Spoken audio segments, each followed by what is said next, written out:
மாணவ மாணவிகளுக்கு வணக்கம். மீண்டும் ஒரு கணித பாட வேளையிலே உங்களை சந்திப்பதிலே மகிழ்ச்சி அடைகின்றேன். இன்றைய இணைந்த கணித பாட வேளையிலே நாங்கள் பார்க்க இருக்கின்ற விடயமாக சட்டப்படல்கள் அமைய இருக்கின்றது. இந்த சட்டப்படல்கள் சம்பந்தமாக ஏற்கனவே ஒரு பாடம் நாங்கள் கற்றிருக்கின்றோம். அதன் தொடர்ச்சியாக இன்றைய பாடம் அமைய இருக்கின்றது. மாணவ மாணவிகளாகிய உங்களுக்கு தெரிந்திருக்கின்றது, இந்த தரம் 13 வருகின்ற இந்த சட்டப்படல்கள் என்ற பாடமானது வினாத்தாளிலே ஒரு வினாவின் பகுதியாக அமைகின்ற ஒரு வினாவாக இருக்கின்றது. இந்த சட்டப்படல்களுடன் இணைத்து நீங்கள் மூட்டிய கோள்கள் என்ற பாடத்தையும் கற்றிருக்க வேண்டும். இரண்டையும் கற்றிருக்கின்ற பொழுதுதான் அங்கே வருகின்ற வினாவுக்கு உங்களால் முழுமையாக விடையளிக்கக்கூடியதாக இருக்கும் என்பது மாணவர்கள் அறிந்த ஒன்றாக இருக்கின்றது. மாணவ மாணவிகளை இன்றைய சட்டப்படல் பாட வேளையிலே நாங்கள் பார்க்க இருக்கின்ற விடயமாக, இது ஏற்கனவே உங்களுக்கு கூறிய விடயமாக இருந்தாலும் சட்டப்படல்கள் தொடர்பான பிரச்சனைகளை தீர்க்கும் போது பின்பற்றப்படும் எடுகோள்கள் எங்களுக்கு தெரிந்திருத்தல் வேண்டும். இந்த எடுகோள்கள் என்ன எவை என்று பார்த்து கொண்டு நாங்கள் எங்களது பாடத்தில் நாங்கள் நுழையலாம். ஏற்கனவே மாணவர்களே இந்த எடுகோள்கள் சம்பந்தமாக நான் உங்களுக்கு கூறியிருந்தாலும் இன்றும் ஒரு மீட்டலுடன் அதனை நாங்கள் தொடரலாம். பாருங்கள், இந்த சட்டப்படல்கள் என்று சொல்லுகின்ற பொழுது கோள்கள் யாவும் இலேசானவை. இலேசானவை என்று சொல்லுகின்ற பொழுது நிறைகளற்றவை. எல்லா கோள்களும் அவற்றின் முனைகளில் சுயாதீனமாக மூட்டப்பட்டுள்ள போது மூட்டொன்றில் இணை உருவாகாது. அதேபோன்று மூட்டுக்களில் உருவாகும் மறுதாக்கங்கள் கோள்களின் வழியே தாக்கும். இவ்விசைகள் தகைப்பு எனப்படுவதோடு அவை இழுவையாகவோ அல்லது உதைப்பாகவோ இருக்கும். மேலும் நீங்கள் இதற்கு ஒரு விசை பரத்தினை வரைந்து பெற்றுக்கொள்ள வேண்டும். நீங்கள் வரைந்து பெற்ற விசை வரைபடத்தில் உள்ள முக்கோணிகள், பல்கோணிகள் என்பவற்றில் திரிகோண கணித சூத்திரங்கள், அட்சரகணித சூத்திரங்களை பயன்படுத்தி தகைப்புகளை காணலாம். அதாவது எந்த ஒரு தொகுதியும் சமநிலையில் இருக்கின்ற பொழுது அந்த விசை தொகுதிக்கு நீங்கள் ஒரு விசை பல்கோணி ஒன்றை கீற முடியும். விசை பல்கோணிகள் முக்கோணிகளாகவோ நாற்பக்கல்களாகவோ அமையலாம். அவ்வாறு அமைகின்ற பொழுது அவற்றிலே நாங்கள் வளமையான கேத்திர கணிதங்களை பயன்படுத்தி பெருமானங்களை கண்டுகொள்தல் என்பதுதான் இங்கு குறிப்பிடப்பட்டதாக இருக்கின்றது. விசை வரைபடத்தில் உள்ள விசைகளின் போக்கினை வாசிப்பதன் மூலம் சட்டப்படலில் உள்ள கோள்களில் உள்ள தகைப்புகள் திசையை அம்புக்குறி மூலம் குறிக்க வேண்டும். பாருங்கள், ஒரு உதாரணமாக நாங்கள் இங்கு ஒரு உதாரணத்தினை பார்த்து கொள்ள இருக்கின்றோம். இங்கு 3 சமநீளம் கொண்ட இலேசான கோள்கள் ஏபி, பிசி, சிஏயால் காட்டப்பட்டிருக்கின்றன. இந்த கோள்களிலே இந்த தொகுதியானது ஒரே கிடைமட்டத்தில் உள்ள பி, சி என்ற இரு முனைகளில் இருக்குமாறு, அதாவது தாங்கப்பட்டிருக்கின்றது. தாங்கப்பட்டு ஏயிலே ஒரு 100 நியூட்டன் விசை தொங்கவிடப்பட்டிருக்கின்ற பொழுது தொகுதி சமநிலையில் உள்ளது. இங்கு நாங்கள் 3 சமநீளம் கொண்ட கோள்கள் என்று தரப்பட்டிருக்கின்றது. ஆகவே 3 சமநீளம் கொண்ட கோள்கள் என்று சொல்லுகின்ற பொழுது இந்த கோள்களுடைய நீளங்கள் சமனாக இருக்கும். இந்த கோள்களுடைய நீளங்கள் சமனாக இருக்கின்ற பொழுது ஒவ்வொரு கோள்கள் 2 கோள்களுக்கு இடையிலான கோணமானது 60 பாகையாக இருக்கும். ஏன், இது ஒரு சாபக்க முக்கோணி. சாபக்க முக்கோணி என்று சொல்லுகின்ற பொழுது அந்த கோணம் 60 பாகையாக இருக்கின்றது.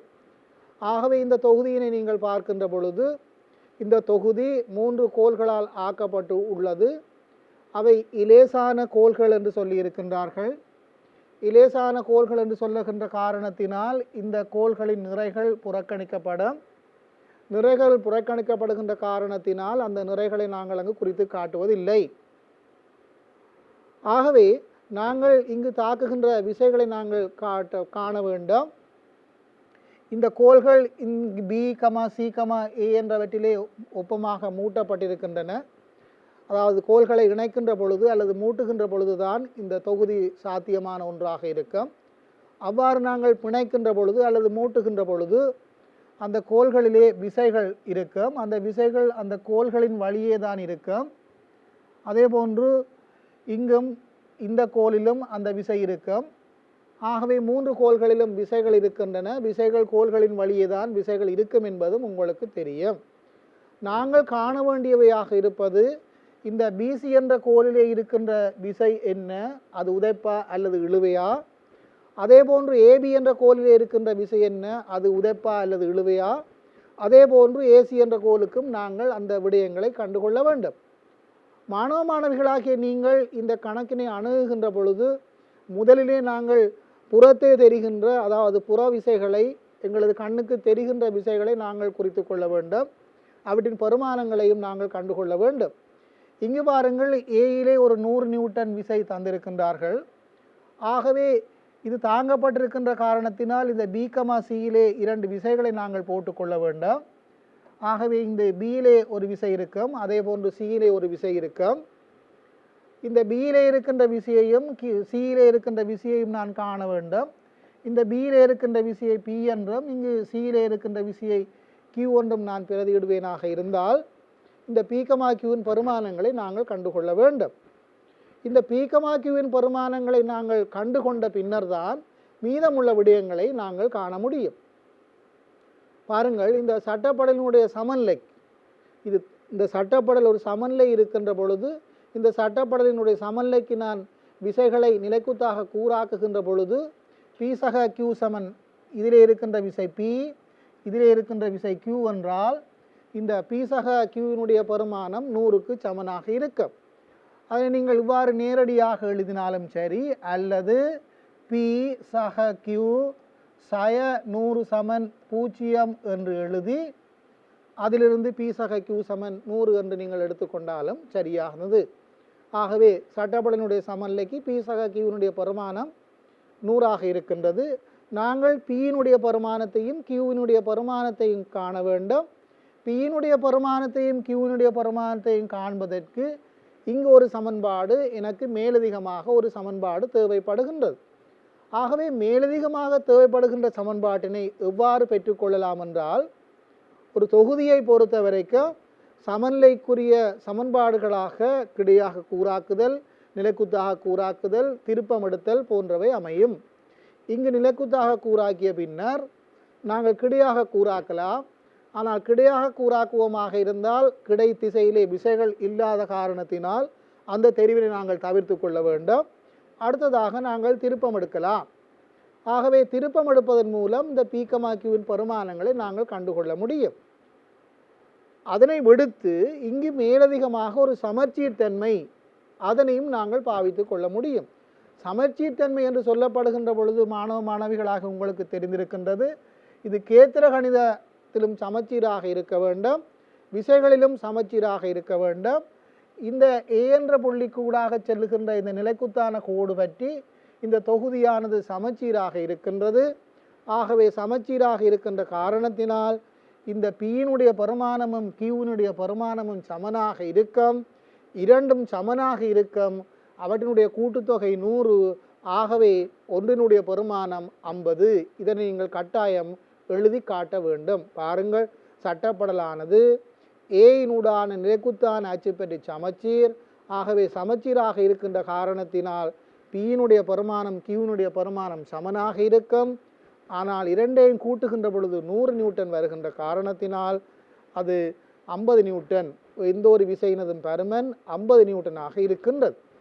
இப்பொழுது நாங்கள் இந்த பி கமா கியூவினுடைய பெருமானங்களை நாங்கள் கண்டிருக்கின்றோம்.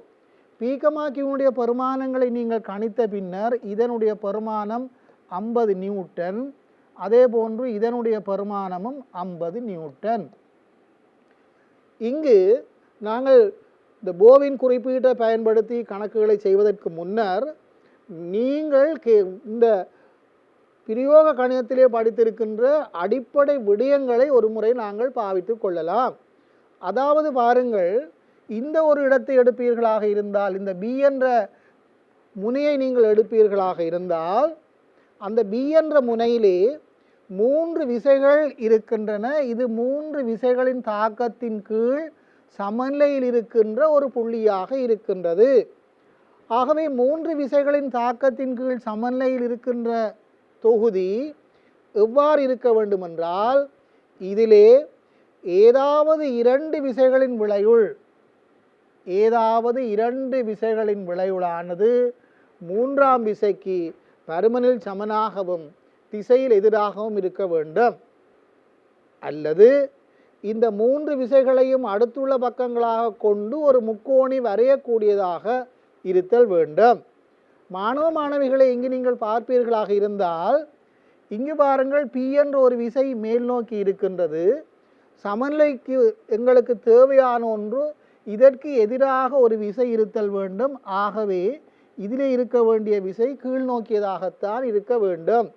ஏன் இதிலே ஒரு விசையை நாங்கள் பாவித்துவமாக இருந்தால் அதனை நாங்கள் நிலைக்குத்தாக கூறாக்கினால் 0 பெறும். ஆகவே இதிலே இருக்கின்ற விசை நிலைக்குத்தாக வருகின்ற பொழுது இந்த Pயினை எதிர்ப்பதாக இருக்க வேண்டும். ஆகவே நாங்கள் இதிலே கீழ் நோக்கி நாங்கள் போட்டுக்கொள்ள வேண்டும். இதனுடைய கிடைக்கூறு என்று பார்க்கின்ற பொழுது அந்த கிடைக்கூறினுடைய பெருமானம் Pயை நோக்கியதாக வருகின்றது. ஆகவே இதிலே நாங்கள் போடுகின்ற விசையின் திசையானது மறுகரைக்கு இருக்க வேண்டும். இவ்வாறு இருந்தால்தான் இந்த P என்ற புள்ளி சமநிலையில் இருக்கும். இதனை நீங்கள் மேலும் நீங்கள் யோசித்து கொள்ளலாம் மாணவர்களே. பாருங்கள், இதிலே ஒரு 50 நியூட்டன், அதே போன்று இந்த இடத்திலே ஒரு விசை இருக்க வேண்டும், இந்த இடத்திலே ஒரு விசை இருக்க வேண்டும். இங்கு பாருங்கள், இந்த விசையினதும் விளைவுளாக இந்த விசைக்கு பருமனில் சமனான ஆனால் திசையில் எதிரான ஒன்று வர வேண்டும். ஆகவே இதிலே 50 நியூட்டன், இதிலே ஏதோ ஒரு விசையை நாங்கள் போடுகின்ற பொழுது இதிலே நாங்கள் இந்த திசையிலே அம்புக்குறியை போடுவோமாக இருந்தால் எங்களுக்கு கிடைக்கின்ற விளைவு இவ்வாறு தான் கிடைக்கும். அவ்வாறு கிடைக்கின்ற பொழுது இந்த விசையானது இதற்கு எதிர் திசையில் வர மாட்டாது. ஆகவே இதற்கு எதிர் திசையில் வர வேண்டுமாக இருந்தால் நாங்கள் இவ்வாறு ஒரு விசையை நாங்கள் பாவிப்போமாக இருந்தால் இவ்வாறு எங்களுக்கு கிடைக்கும். ஆகவே நாங்கள் அந்த இடத்திலே இவ்வாறு தான் ஒரு விசையை பாவிக்க வேண்டும். அவ்வாறு விசையை பாவிக்கின்ற பொழுது இதனதும் விளைவுளானது இந்த திசையிலே வருகின்ற காரணத்தினால் அதற்கு எதிராக நாங்கள் இவ்வாறு ஒன்றை நாங்கள் போட்டுக்கொள்ள முடியும். ஆகவே மாணவ மாணவிகளை இதனை பார்த்து கொண்டு மீதமுள்ள விடயங்களையும் நாங்கள் ஒரு முறை எடுத்து நோக்கலாம். பாருங்கள், 3 விசைகளையும் நான் குறித்திருக்கின்றேன். A 100 நியூட்டன், அதே போன்று B,Cயிலே நான் விசைகளை குறித்திருக்கின்றேன். B,Cயிலே குறித்திருக்கின்ற விசைகள் எனக்கு தெரிந்ததாக இருக்கின்றது. இதிலே 50, அதே போன்று அதிலேயும் ஒரு 50 இருக்கின்றது. அவ்வாறு இரண்டிலும் 50 இருக்கின்ற பொழுது அங்கு நான் கீறியிருக்கின்றேன். அதாவது நான் விசைகளை பிரதேசங்களாக பிரிக்கப் போகின்றேன். விசைகளை பிரதேசங்களாக பிரிப்பதற்காக நான் இதனை சுற்றி ஒரு வெளிக்கோடு ஒன்றை வரைந்திருக்கின்றேன். நீங்கள் அவ்வாறு கோடுகளை கீறித்தான் நீங்கள் பிரிக்க வேண்டும் என்பதல்ல. நீங்கள் கோடுகளை கீறாமலும் அந்த பிரதேசங்களை உங்களால் பிரித்து கொண்டிருக்க முடியும். அவ்வாறு கீறிய பின்னர் அந்த பிரதேசங்களை நாங்கள் வேறாக்க வேண்டுமாக இருந்தால் 2 விசைகளுக்கு இடையிலான அல்லது 3 விசைகளுக்கு இடையிலான பிரதேசத்தை நாங்கள் பார்த்து கொள்ள வேண்டும். அதாவது அடைக்கப்படுகின்ற பிரதேசங்களாக இருக்கும். இங்கு பாருங்கள், இந்த ஒரு விசை, இந்த ஒரு விசை. ஆகவே இங்கு ஒரு பிரதேசத்தை நான் குறித்து கொள்ள வேண்டும். இந்த பிரதேசத்தை நான் A என்று குறிப்பேனாக இருந்தால், அதே போன்று இந்த விசை அந்த 100 என்பதுக்கு இடையிலே இங்கு ஒரு பிரதேசம் இருக்கின்றது. ஆகவே இந்த பிரதேசத்துக்கு ஒரு பெயர் கிடைக்கும்.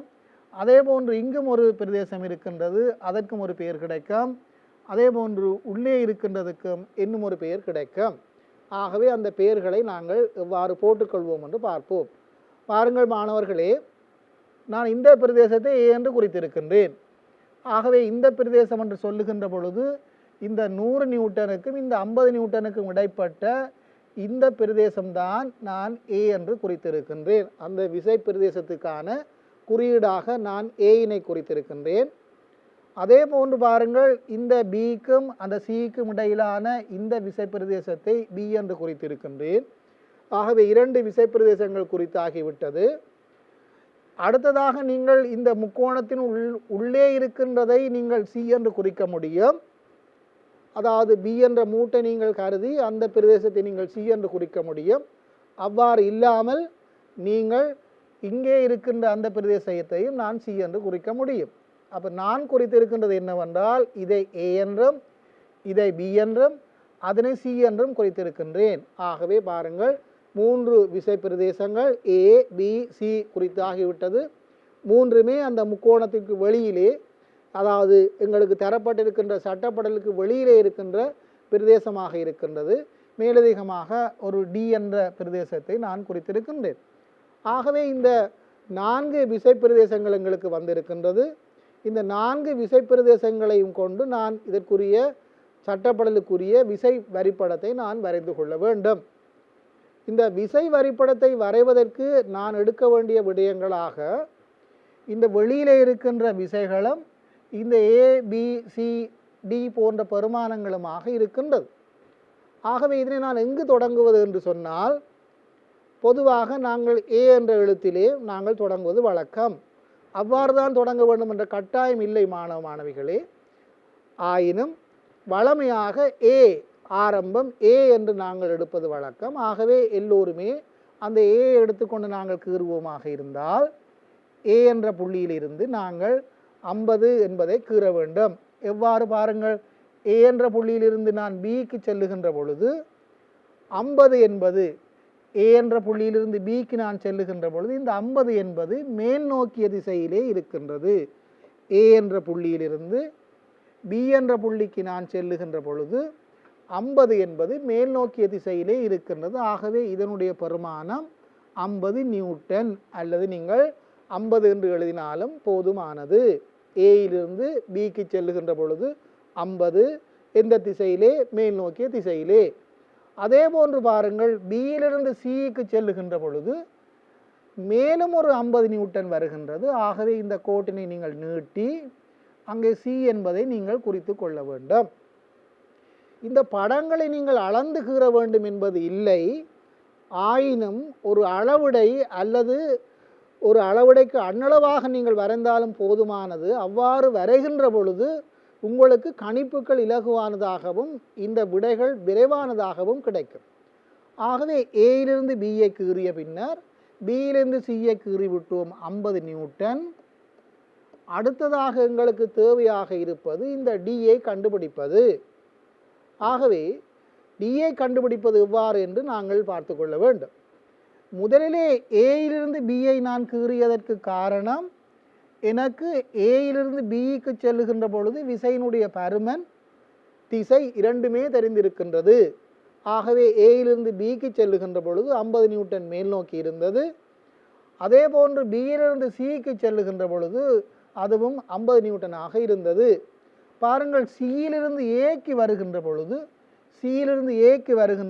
100 நியூட்டன் அது தன்னுடைய பாட்டிலே அது வருகின்றது.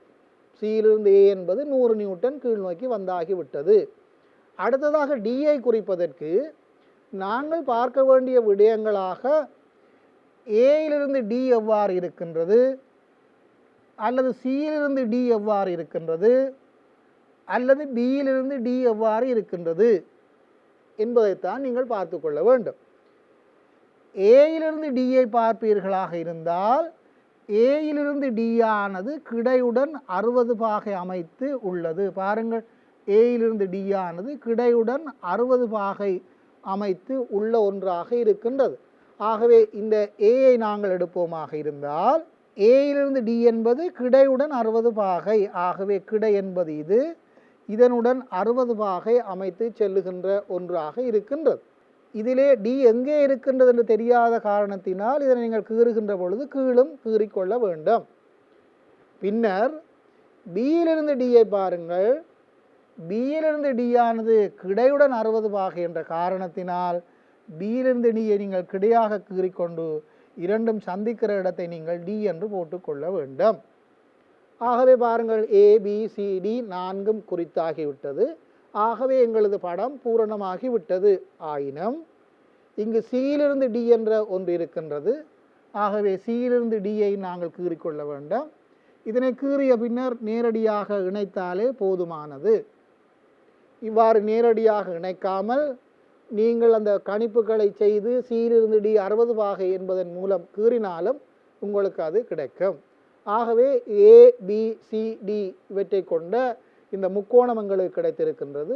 இவை கிடைத்த பின்னர் மாணவ மாணவிகளை நீங்கள் செய்ய வேண்டிய ஒன்று, தேவையில்லாத விடயங்களை நீங்கள் அழித்து கொள்ள வேண்டும்.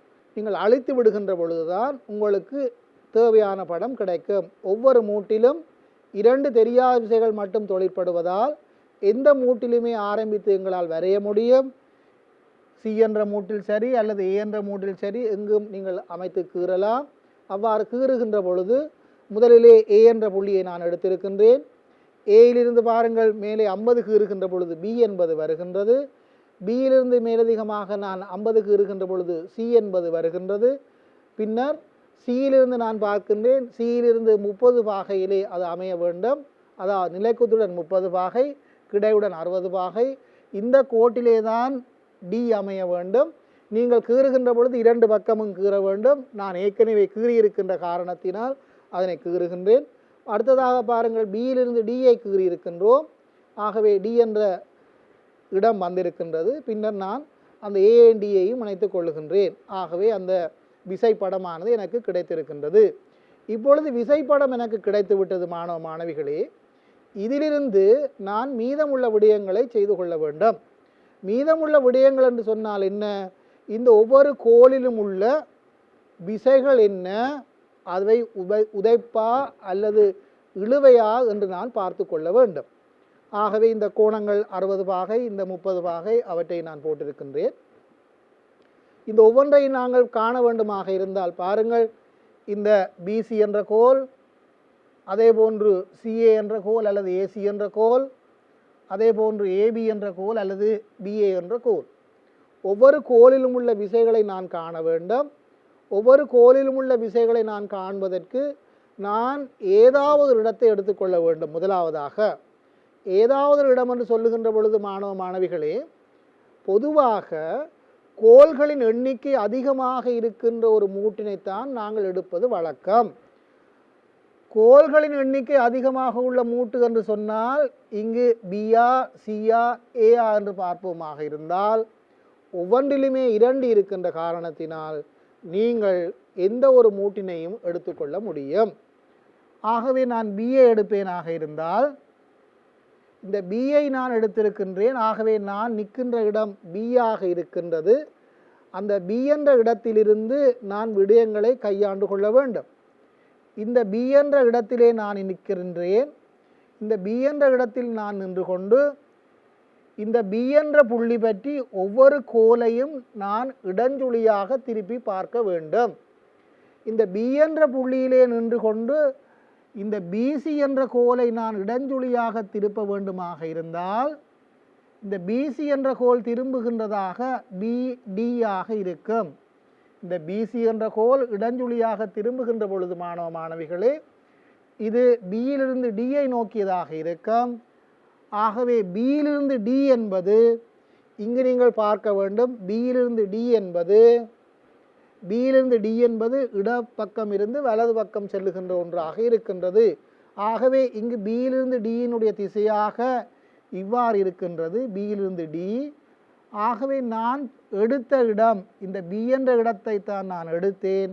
நான் எடுத்த இடத்திலே இந்த பியிலிருந்து டியினுடைய அம்புக்குறியை நான் இவ்வாறு போட்டுக்கொள்ள வேண்டும்.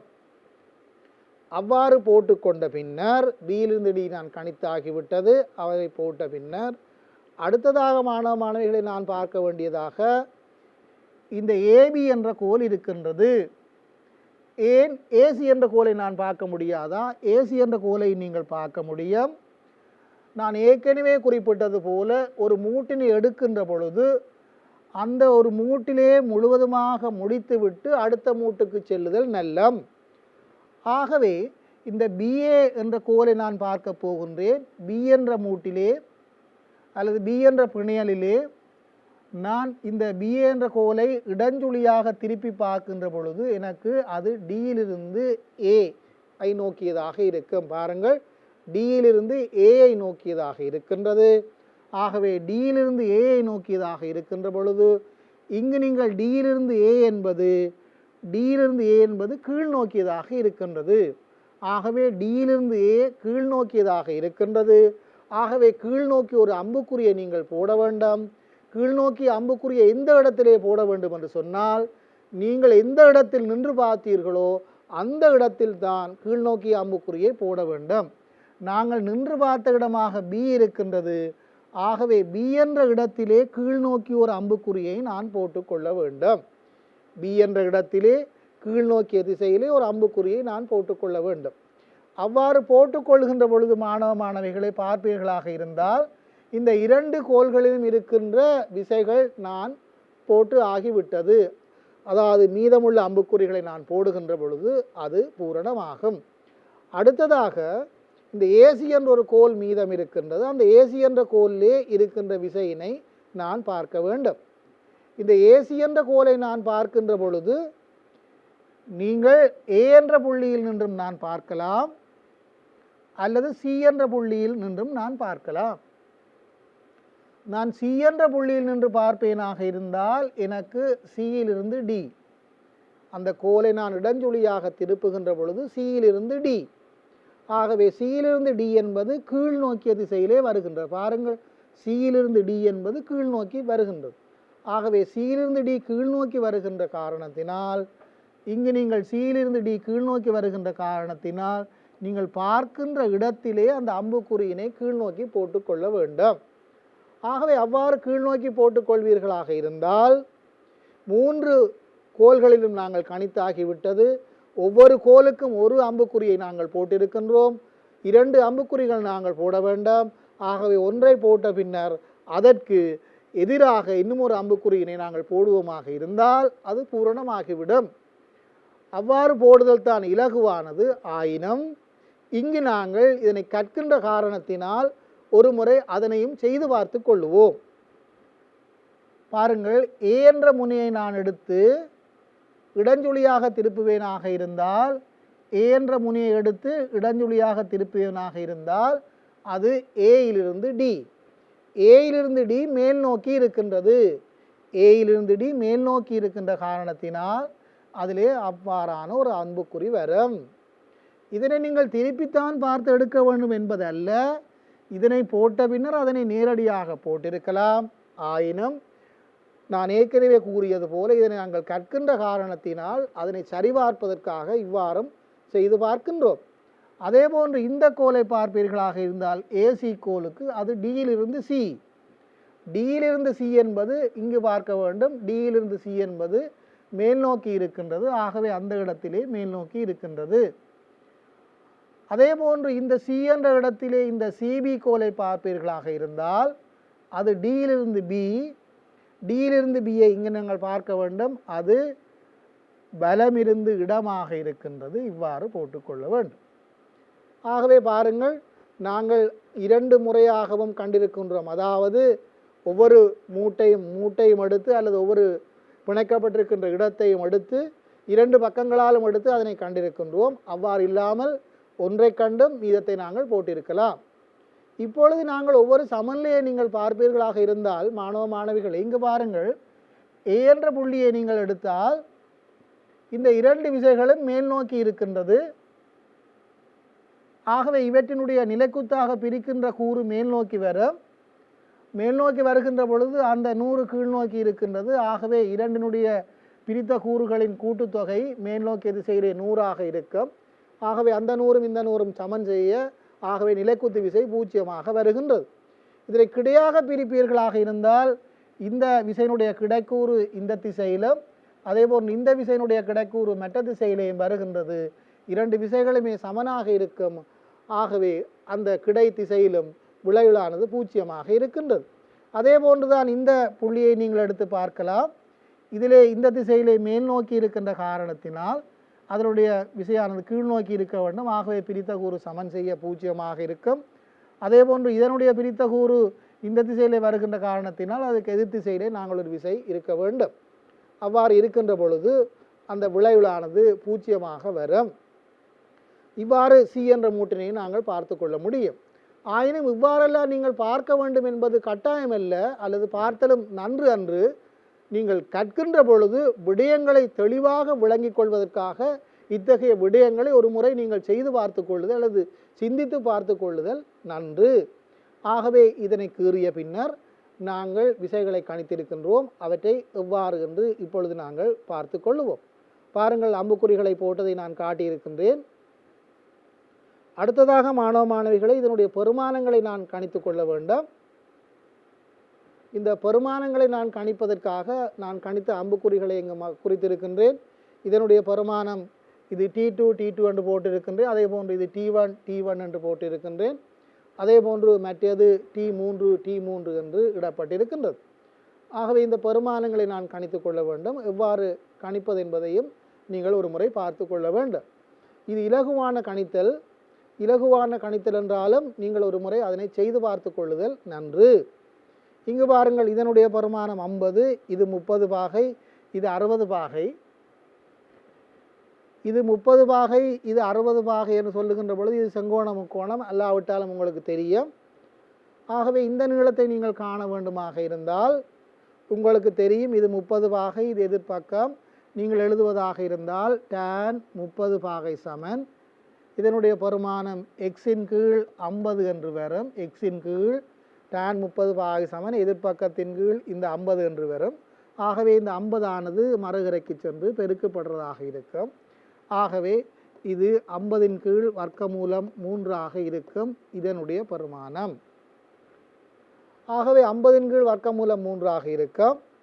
அதே போன்று இது 50 கீழ் வர்க்கமூலம் 3 இருக்கின்ற பொழுது இந்த பெருமானத்தை நாங்கள் கண்டுகொள்ளலாம்.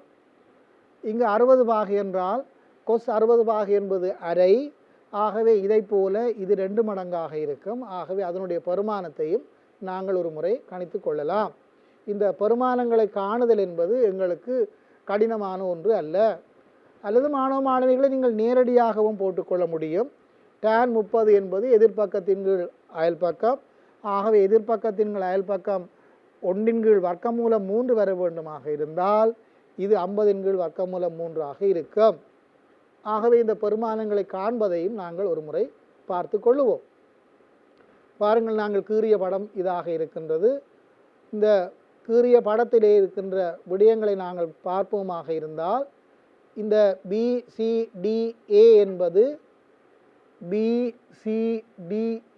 என்பது ஒரு முக்கோணம். அது C என்ற மூட்டுக்கான முக்கோணமாகவும், அதே போன்று BCAD என்பது A என்ற முக்கோணத்துக்காக A என்ற மூட்டுக்கான முக்கோணம். அதாவது இந்த முக்கோணம் BCD என்று சொன்னால் அது முக்கோணம் BCD. அதே போன்று DCA என்று சொன்னால் அது முக்கோணம் DCA அல்லது ACD அந்த முக்கோணங்களாக இருக்கின்றது. இனி இந்த பெருமானங்களை நாங்கள் கணிப்பதை பார்த்து கொள்ளுவோம். பாருங்கள், ஏற்கனவே நாங்கள் கண்டிருக்கின்றோம் T1 பெருமானம் 50 tan 30 என்பது வரும். அது 50 கீழ் வர்க்கமூலம் 3 என்பதும், அதே போன்று இதனுடைய பெருமானம் 100 கீழ் வர்க்கமூலம் 3 என்றும், மற்றினுடைய பெருமானம் 100 கீழ் வர்க்கமூலம் 3 என்றும் கிடைக்கும். இதை நீங்கள் இவ்வாறு தான் காண வேண்டும் என்பதல்ல, நீங்கள் வேறு முறைகளை நீங்கள் பாவித்து கொள்ள முடியும். இது 50 என்று சொன்னால் இதனை நீங்கள் காணலாம், அல்லது இதனை நீங்கள் காணலாம். இதனை காண வேண்டுமாக இருந்தால் இந்த 60 பாகைக்கு இது எதிர்பக்கமாகவும் செம்பக்கமாகவும் இருக்கின்ற பொழுது sin 60 சமன் என்று பாவித்து அதனை கண்டிருக்கலாம். அல்லது cos 30 பாகை என்று பாவித்தும் நீங்கள் கண்டிருக்க முடியும். ஆகவே கண்டுகொள்வீர்களாக இருந்தால் உங்களுக்கு இத்தகைய ஒரு விடை கிடைக்கும். மாணவ மாணவிகளே, முக்கியமானது என்னவென்று சொன்னால் இந்த விடை கணித்த பின்னர் நீங்கள் இந்த விடையினை எவ்வாறு அட்டவணையிலே கொடுக்கின்றீர்கள் என்பதுதான் முக்கியமானது. இதில் விடையை கணித்து விட்டோம். நாங்கள் விடையை கணித்த பின்னர் ஒவ்வொரு கோலிலும் கோல் AB என்பதிலே இருக்கின்ற விசை என்ன, இங்கு நாங்கள் ஏற்கனவே குறித்து வைத்திருக்கின்றோம். AB என்ற கோலில் இருக்கின்ற விசை அது ஒரு தகைப்பாக இருக்கின்றது. அந்த தகைப்புக்கு நாங்கள் வைத்திருக்கின்ற பெயர் இது உதைப்பு. ஆகவே நீங்கள் ஒரு அட்டவணையினை நீங்கள் போட்டு இந்த கோல் AB என்பதிலே இருக்கின்ற விசையினுடைய பெருமானம் இது, அது உதைப்பாக இருக்கின்றது. அதே போன்று BC என்ற கோலிலே இருக்கின்ற விசை இழுவையாக இருக்கின்றது. அதே போன்று AC என்ற கோலிலே இருக்கின்ற விசை உதைப்பாக இருக்கின்றது. இவ்வாறு நீங்கள் அட்டவணைகளை போட்டு கொடுக்கின்ற பொழுது மாத்திரமே உங்களது விடைகள் பூரணமாகும் என்பதை நீங்கள் மறந்துவிடக்கூடாது. மாணவ மாணவிகளே, ஏன் இந்த அட்டவணைகள் முக்கியம் என்று சொன்னால் உங்களை அது ஒழுங்குபடுத்துவதாகவும் திருத்துபவர்களுக்கு அது வசதி அளிப்பதாகவும் இருக்கும். ஆகவே இதனை ஒரு முறை செய்து கொள்ளுங்கள். இதனை செய்து கொண்டு இந்த வினாவினை நன்கு விளங்கி கொண்டு நாங்கள் அடுத்த வினாவுக்கு செல்லலாம். மாணவ மாணவிகளே, இதிலே ஒரு மேலதிக பயிற்சியாக நீங்கள் இதிலே 60 பாகை இருக்கின்ற பொழுது இதில் நீங்கள் வேறு விசைகளையும் போட்டு, அதாவது இந்த விசையில நீங்கள் மாற்றிய பின்னர் இது 100 நியூட்டனாக இருக்கின்றது. இதனை நீங்கள் 100 வர்க்கமூலம் 3 நியூட்டனாக மாற்றி ஒரு முறை இந்த வினாவினை செய்து பாருங்கள். அவ்வாறு செய்கின்ற பொழுது உங்களுக்கு மேலதிக விளக்கங்கள் கிடைக்கும். அவ்வாறு மாற்றுகின்ற பொழுது இந்த கணக்கு வேறு விதமாக மாறும். வேறு விதமாக மாறும் என்று சொன்னால் இந்த விடைகள் வேறு விதமாக அல்லது வேறு விடைகளாக அமையும். அவ்வாறு செய்கின்ற பொழுது உங்களுக்கு பயிற்சி கிடைக்கும். அல்லது நீங்கள் இதிலே 100 நியூட்டனை இடாமல் இதே ஒரு 80 நியூட்டன், இதிலே ஒரு 120 நியூட்டன் என்று மாற்றி பாருங்கள் என்ன நடக்கின்றது என்று. அவ்வாறு மாற்றி ஒரு முறை செய்து பாருங்கள் என்ன நடக்கின்றது என்று நீங்கள் அறிந்து கொள்வீர்கள். அவ்வாறு செய்கின்ற பொழுது விசை பல்கோணியை கீறி பாருங்கள். விசை பல்கோணியை கீறி பார்த்த பின்னர் அங்கே என்ன நடக்கின்றது என்று விளங்கி அதனை ஒரு முறை நியாயப்படுத்த யோசியுங்கள். அடுத்ததாக நாங்கள் இன்னும் ஒரு வினாவுக்கு செல்ல இருக்கின்றோம். இந்த வினாவிலே வரைபடத்தில் காட்டியவாறு 5 இலேசான கோள்கள் அவற்றின் முனைகளில் சுயாதீனமாக மூட்டப்பட்டு ஒரு சட்டப்படலை அமைக்கின்றது. 10 வர்க்கமூலம் 3 நியூட்டன் சுமையொன்று பியிலிருந்து தொங்குகின்றது. ஏடி நிலைக்குத்த அமையும் வண்ணம் டியில் பிணைக்கப்பட்டும், ஏயில் பிஏ வழியே ஒரு விசை பி கொடுக்கப்பட்டும், ஏபி கிடையாக அமையும் வண்ணம் சமநிலைப்படுத்தப்பட்டுள்ளது. பாருங்கள், ஏபி கிடையாக அமையும் வண்ணம் இந்த தொகுதியானது சமநிலைப்படுத்தப்பட்டதாக இருக்கின்றது. இதிலே டியிலே ஒரு பிணையல் இங்கு நீங்கள் பார்க்கின்ற பொழுது தெரியும். டியிலே அது பிணைக்கப்பட்டிருக்கின்றது. அதேபோன்று பியிலே ஒரு 10 வர்க்கமூலம் 3 நியூட்டன் தொங்கவிடப்பட்டிருக்கின்றது. இதிலே ஒரு கிடை விசை இருக்கின்றது. இதனை பார்த்த மாத்திரத்தில் உங்களுக்கு விளங்க வேண்டும், வெளியே 2 விசைகள் வெளிப்படையாக தெரிகின்றன. ஒன்று 10 வர்க்கமூலம் 3 இந்த விசையும் தெரிகின்றது, இந்த விசையும் தெரிகின்றது. ஆகவே 2 விசைகள் தெரிகின்றது. இது தொகுதி சமநிலை. தொகுதி சமநிலையில் இருக்க வேண்டுமாக இருந்தால் 2 விசைகளின் கீழ் சமநிலையில் இருக்க முடியும். 2 விசைகளின் கீழ் சமநிலையில் இருக்க வேண்டுமாக இருந்தால் அந்த 2 விசைகளும் ஒரு புள்ளியில் தாக்குவதோடு சமனும் எதிருமாகவும் இருத்தல் வேண்டும். இங்கு அவ்வாறு அல்ல. இந்த 2 விசைகளை நீட்டுகின்ற பொழுது ஒரு புள்ளி ஊடாக செல்லுகின்றன. ஆயினும் அந்த ஒரு புள்ளியினூடாக சென்றாலும் அதனுடைய விளைவுளானது இருக்கின்றது. ஆகவே தொகுதி சமநிலையில் இருக்க மாட்டாது. இந்த தொகுதி சமநிலையில் இருக்க வேண்டுமாக இருந்தால் இந்த டி என்ற புள்ளியிலே தாக்குகின்ற விசை ஒன்று இருத்தல் வேண்டும். இந்த டி என்ற புள்ளியிலே தாக்குகின்ற விசையானது எவ்வாறு இருக்க வேண்டுமாக இருந்தால் இந்த 2 விசைகளின் விளைவுகளுக்கு பருமனில் சமனாகவும் திசையில் எதிராகவும் இருத்தல் வேண்டும். இந்த விளைவுளானது இவ்வாறு வரப்போகின்றது. ஆகவே டி என்ற புள்ளியிலே இருக்கின்ற விளைவுளும் அதே திசையில் தான் செல்லுதல் வேண்டும். இங்கு டி என்பது பிணையல் என்ற காரணத்தினால் நாங்கள் விசைகளை குறிக்கின்ற பொழுது ஒன்றுக்கொன்று செங்குத்தான 2 திசைகளிலே நாங்கள் குறித்து கொள்ள வேண்டும். இவ்வாறு ஒன்றும் இவ்வாறு ஒன்றும் நாங்கள் குறித்து கொள்ள வேண்டும். அவ்வாறு குறிக்கின்ற பொழுது நீங்கள் கொஞ்சம் அவதானமாக இருத்தல் நன்று. அவ்வாறு அவதானமாக இருப்பீர்களாக இருந்தால் விடைகள் உங்களுக்கு தெளிவானதாக வரும். ஆகவே மாணவ மாணவிகளை நாங்கள் காண வேண்டிய ஒன்றாக என்ன இருக்கின்றது, முதலாவதாக நாங்கள் இந்த ஏ என்ற புள்ளியிலே பிரயோகிக்கப்படுகின்ற விசையினை நாங்கள் கண்டுகொள்ள வேண்டும். அதனை காண்பதற்கு பாருங்கள், முதலாவதாக இந்த பியினுடைய பருமன் பி என்பது இங்கு பாவிக்கின்ற விசையினுடைய பருமனாக இருக்கின்றது. அதனை நாங்கள் கண்டிருக்க வேண்டும். இங்கு பாருங்கள், ஒரு விசை பி என்று இருக்கின்றார்கள். முதலில் பியின் பருமனை கேட்டிருக்கின்றார்கள். அடுத்ததாக டியில் உள்ள மரதாக்கத்தின் பருமன் திசையை கேட்டிருக்கின்றார்கள். அடுத்ததாக போவின் குறிப்பீட்டை பயன்படுத்தி தகைப்பு வரைபடம் வரைந்து கோள்களில் உள்ள தகைப்புகளை கண்டு அவை இழுவையா உதைப்பா என கேட்டிருக்கின்றார்கள். இங்கு நீங்கள் கவனிக்க வேண்டிய விடயம் என்னென்றால், இரண்டாவதாக டியில் உள்ள மரதாக்கத்தை கேட்டிருக்கின்றார்கள். இரண்டாவதாக டியில் உள்ள மரதாக்கத்தை கேட்காமல் இந்த போவின் குறியீட்டை பயன்படுத்தி கண்ட பின்னரும் அந்த டியில் உள்ள மரதாக்கத்தை காண முடியும்.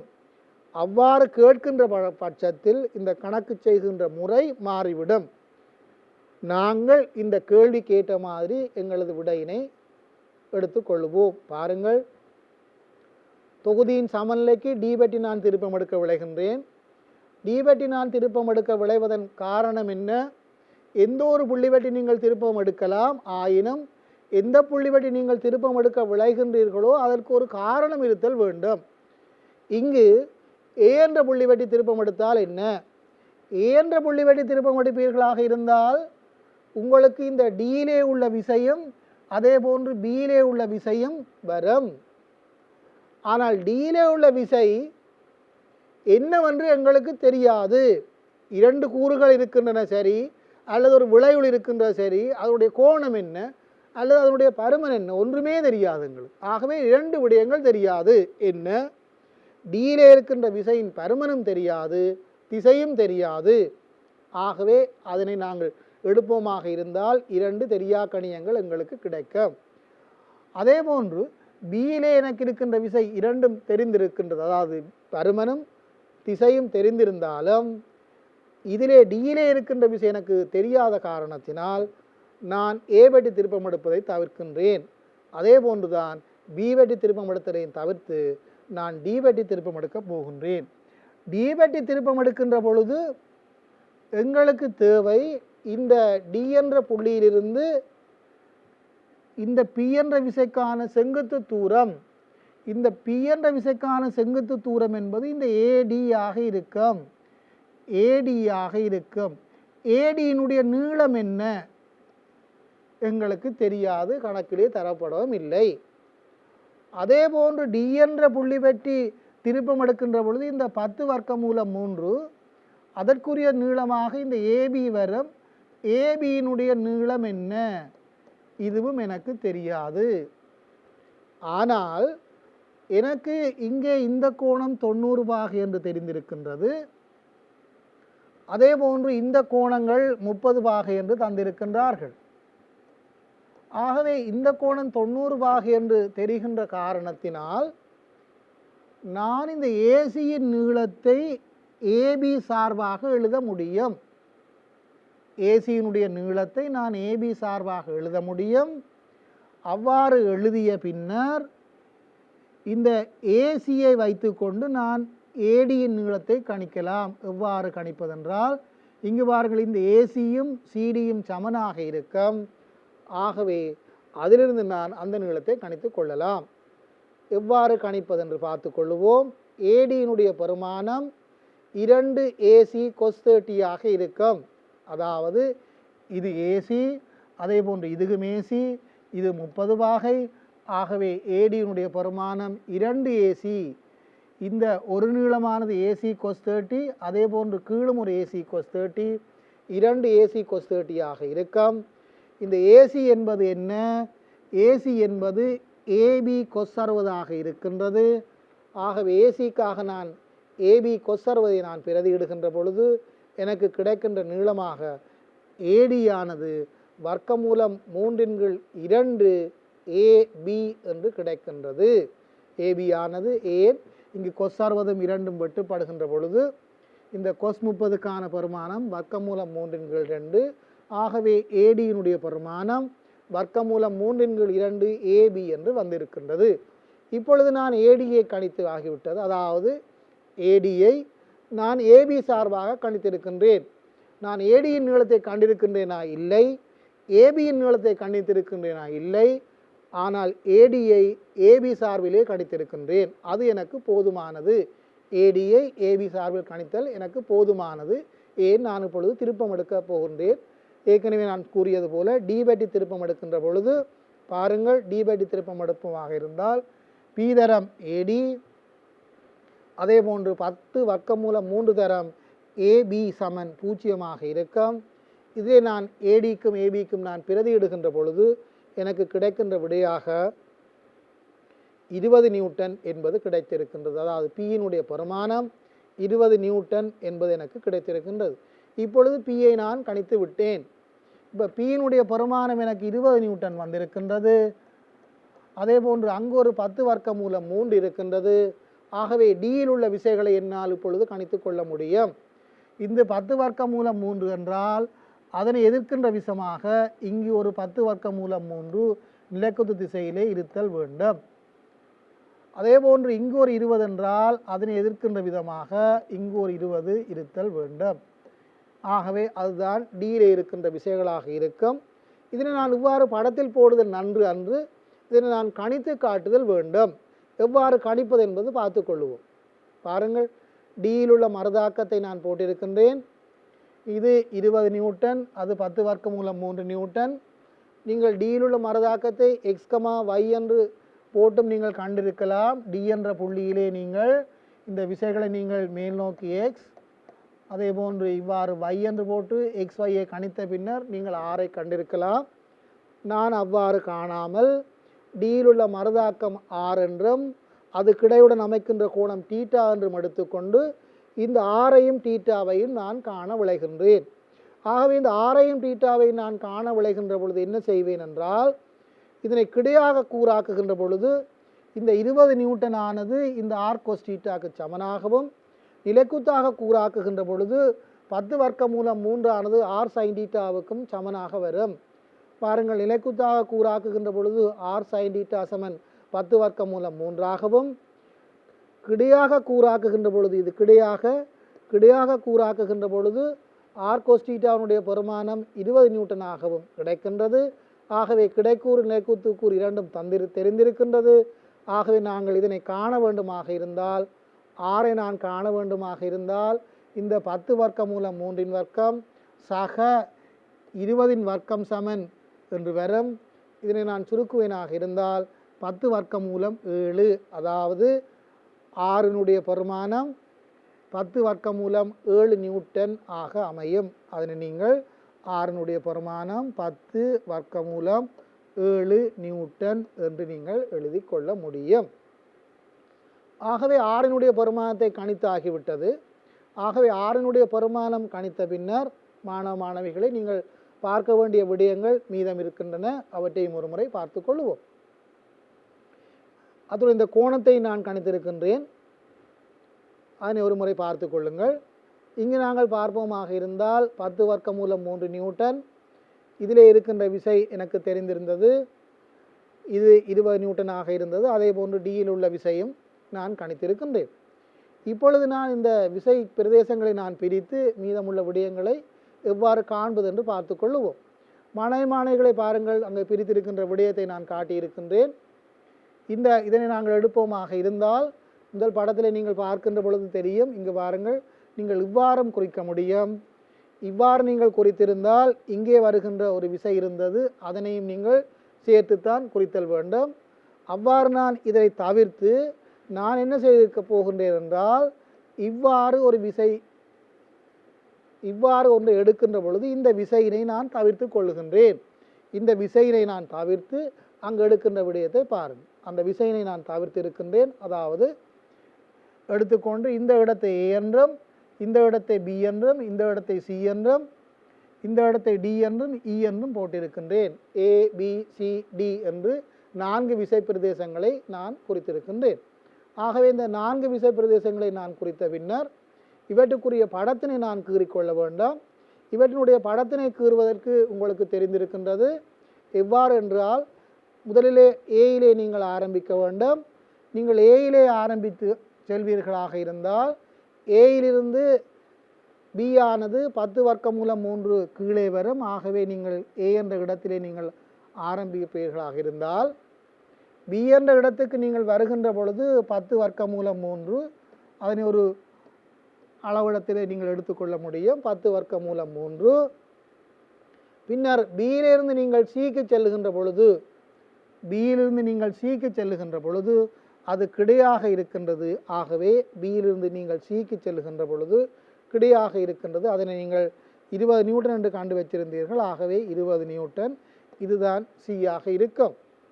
ஆகவே இது 10 வர்க்கமூலம் 3, இது 20. நாங்கள் ஏ பி சி மூன்றையும் கண்டு ஆகிவிட்டது. அடுத்ததாக நாங்கள் டி கமா இ என்ற 2 விடயங்கள் இருக்கின்றன. ஆகவே டி கமா இயினை நாங்கள் கணித்து கொள்ள வேண்டும். டி கமா இயை நீங்கள் காண்பது எவ்வாறு என்றால், முதலிலே நீங்கள் இந்த டியை காணலாம், அல்லது முதலிலே நீங்கள் இயை கண்டுகொள்ள முடியும்.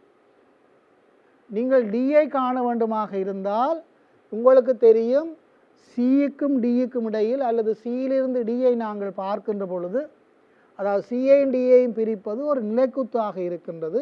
ஆகவே சியையும் டியையும் பிரிப்பது இவ்வாறு ஒரு நிலைக்குத்தாக இருக்கும். அவ்வாறு குறித்த பின்னர் இது மாத்திரம் போதாது, இதிலே எங்காவது ஒரு இடத்திலே தான் டி இருக்க போகின்றது. அது எங்கு என்று பார்க்க வேண்டுமாக இருந்தால் ஏயிலிருந்து டியை பார்க்க வேண்டும். நீங்கள் ஏயிலிருந்து டியை நீங்கள் பார்க்கின்ற பொழுது ஏக்கும் டிக்கும் நிலைக்குத்துடன் ஒரு 30 பாகையில் வருகின்றது. ஆகவே ஏக்கும் டிக்கும் இங்கு பார்க்க வேண்டும். இது ஏ ஆக இருக்கின்றது, இது டி ஆக இருக்கின்றது. ஏக்கும் டிக்கும் இவ்வாறு நிலைக்குத்துடன் ஒரு 30 பாகை அமைக்கின்ற ஒன்றாக அந்த டி அமைய இருக்கின்றது. ஆகவே இதனை நீங்கள் கீறுவீர்களாக இருந்தால் இந்த டியினை நீங்கள் கண்டுகொள்ள முடியும். அந்த டியினை நீங்கள் கண்டுகொண்ட பின்னர் நீங்கள் அடுத்ததாக ஈயினை கண்டுகொள்ள வேண்டும். அதனை பார்த்துக்கொள்வோம் எவ்வாறு காண்பது என்று. பாருங்கள், நான் விசைகளை குறித்திருக்கின்றேன். இதனை கீறுவதையும் ஒரு முறை பார்ப்போம். முதலாவதாக நான் கீறியிருக்கின்றேன். ஏயிலிருந்து பியை கீறியிருக்கின்றேன். ஏயிலிருந்து பியை கீறியிருக்கின்றேன். 10 வர்க்கமூலம் 3. அதே போன்று நான் கீறுகின்றது அடுத்ததாக பியிலிருந்து சிக்கு வந்திருக்கின்றேன். பியிலிருந்து சிக்கு வந்த பின்னர் எனக்கு ஏயிலிருந்து சியும் தெரிந்திருக்கின்றது. அதனை நான் கூறியிருக்கின்றேன். ஆகவே சி கண்டாகிவிட்டது. ஏயிலிருந்து சி எனக்கு தெரிந்திருக்கின்றது 30 பாகை. அதே போன்று மற்றது தெரிந்திருக்கின்ற காலத்தினால் நான் சியை கணித்திருக்கின்றேன். சியை கண்ட பின்னர் நான் அடுத்ததாக இன்னும் ஒன்றை காண வேண்டும். அதாவது நான் ஈயை காண வழிகின்றேன். ஆகவே ஏயிலிருந்து இ என்பது கிடையுடன் 30 பாகையாக இருக்கின்றது. ஆகவே கிடையுடன் 30 பாகை அமைத்து அந்த கோட்டினை நான் கீறியிருக்கின்றேன். மேலும் பியிலிருந்து ஈ ஆனது கிடையாக இருக்கின்ற காரணத்தினால் அந்த பியிலிருந்து ஈ கிடையை நான் கீறி அந்த ஈயை நான் பூரணப்படுத்த போகின்றேன். அவ்வாறு நான் பூரணப்படுத்திய பின்னர் எனக்கு ஈ கிடைத்திருக்கும். அடுத்ததாக நான் டியை காண விளைகின்றேன். டியை காண விளைகின்ற பொழுது ஏற்கனவே நான் குறிப்பிட்டது போல அந்த டியை நாங்கள் கணித்திருக்கின்றோம். ஆகவே டியை கணித்த பின்னர் மாணவர்களே இந்த படமானது பூரணப்படுத்த ஒன்றாக இருக்கின்றது. எங்களுக்கு தேவையான விடயங்களை நாங்கள் குறித்து கொள்ள வேண்டும். இங்கு பாருங்கள், ஏ பி சி டி இ என்ற விடயங்களை நான் குறித்து ஆகிவிட்டது. இவ்வாறு குறித்த பின்னர் அடுத்ததாக நான் காண வேண்டியது என்ன? இந்த கோட்டுகளிலே இருக்கின்ற, அதாவது இந்த கோள்களிலே இருக்கின்ற விசைகளை நான் காண வேண்டும். விசைகளை காண்பது மாத்திரமல்ல, அவை உதைப்பா அல்லது இழுவையா என்றும் நான் ஒரு முறை கண்டுகொள்ள வேண்டும். அதனை காண்பது எவ்வாறு என்பது உங்களுக்கு தெரியும். அதனை காண்பது எவ்வாறு என்றால், ஏதாவது ஒரு மூட்டினை நாங்கள் எடுத்துக்கொண்டு நாங்கள் மீதமுள்ள விடயங்களை காண வேண்டும். அதாவது கோள்கள் அதிகமாக உள்ள மூட்டு, கோள்கள் அதிகமாக உள்ள என்று சொன்னால் நாங்கள் சியை எடுக்கலாம் அல்லது ஏயை எடுக்கலாம். நான் சியை எடுப்பேனாக இருந்தால் இடஞ்சுழியாக திருப்புகின்ற பொழுது ஏயிலிருந்து இ, அந்த படத்திலே நாங்கள் பார்த்து கொள்ள வேண்டும்.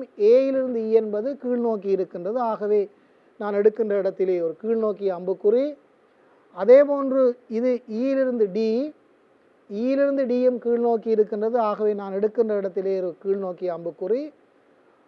அதே போன்று மற்றதை நான் பார்க்கின்ற பொழுது எனக்கு டியிலிருந்து ஏ, இந்த சிடி கோலை நான் எடுக்கின்ற பொழுது டியிலிருந்து ஏ, டியிலிருந்து ஏ நான் பார்ப்பேனாக இருந்தால் டியிலிருந்து ஏ ஆனது மேல் நோக்கி இருக்கின்றது. அதனை நான் போட்டுக்கொள்ள முடியும். மாணவிகளை நீங்கள் இதிலே கவனிக்கலாம். இந்த 2 அம்புக்குறியை நீங்கள் போடுவீர்களாக இருந்தால் இது கட்டாயம் மேலே தான் இருக்கும் என்று நீங்கள் உடனடியாக போட்டுக்கொள்ள முடியும். அது உங்களது பயிற்சியின் மூலம் உங்களுக்கு கிடைக்கின்ற ஒன்றாக இருக்கும்.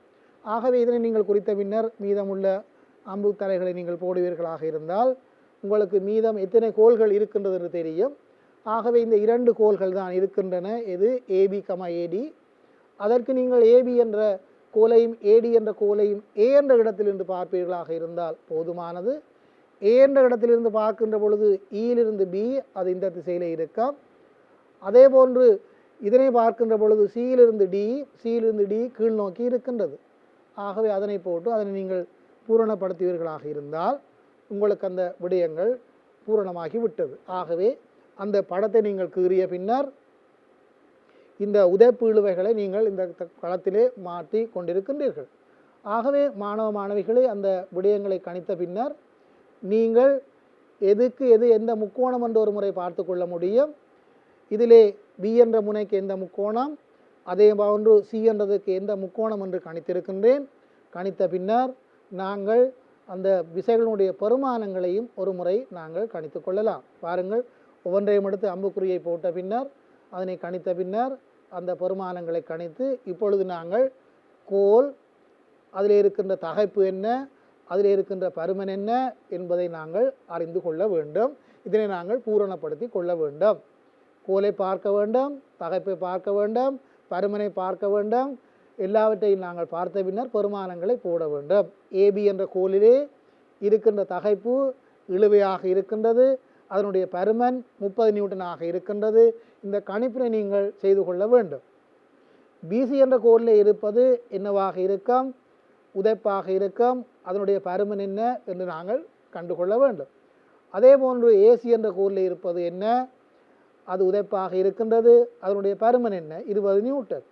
அதே போன்று டிசி என்ற கோலிலே உதைப்பாக இருக்கின்றது, அதனுடைய பருமன் 40 நியூட்டனாக இருக்கின்றது. ஏடி என்ற கோலிலே இருப்பது இழுவையாக இருக்கின்றது, அதனுடைய பெருமானம் 10 வர்க்கமூலம் 3 நியூட்டனாக இருக்கின்றது. நல்லது மாணவ மாணவிகளே, இன்றைய பாட வேளையிலே நாங்கள் இந்த இணைந்த கணிதத்திலே வருகின்ற இந்த சட்டப்படல்கள் சம்பந்தமாக பார்த்திருக்கின்றோம். இந்த சட்டப்படலிலே வருகின்ற இந்த கோள்கள் சம்பந்தமாக நான் கருதி அதிலே 2 வினாக்களை செய்திருக்கின்றேன். ஒரு வினா மிகவும் எளிமையான வினாவாகவும் மற்ற வினா சற்று கடினமான வினாவாகவும் இருந்தது. இந்த 2வது வினாவை நான் செய்த முறையிலே நீங்கள் ஒரு முறை பழகி அதே போன்று நீங்கள் அந்த வினாவினை செய்து விளங்கி செய்வீர்களாக இருந்தால் இந்த சட்டப்படல் என்பது உங்களுக்கு கடினமான ஒன்றாக இருக்க போவதில்லை. மேலதிக பயிற்சிகளை செய்து கொள்ளுங்கள். இது சம்பந்தமான மேலதிக பயிற்சிகளை எங்களது தேசிய கல்வி நிறுவனத்தினுடைய யூடியூப் சேனலிலும் நீங்கள் சேனல் என்னை என்று நீங்கள் போகின்ற பொழுது அங்கே இந்த பாடங்களை நீங்கள் தரவிறக்கம் செய்து பார்த்து கொள்ளலாம். அதற்கு மேலதிகமாக நாங்கள் பயிற்சிகளையும் அங்கு இணைத்திருக்கின்றோம். அவற்றினையும் பார்த்து கொள்ளுங்கள். பார்த்து கொண்டு மேலதிகமாக உங்களுக்கு என்ன தேவை என்பதையும் எங்களுக்கு தெரியப்படுத்துகின்ற பொழுது மேலும் நாங்கள் எங்களை செழுமைப்படுத்தி கொள்ளலாம் என்று கூறிக்கொண்டு இன்றைய பாடவேளையை நான் நிறைவு செய்து கொள்கின்றேன். நன்றி, வணக்கம்.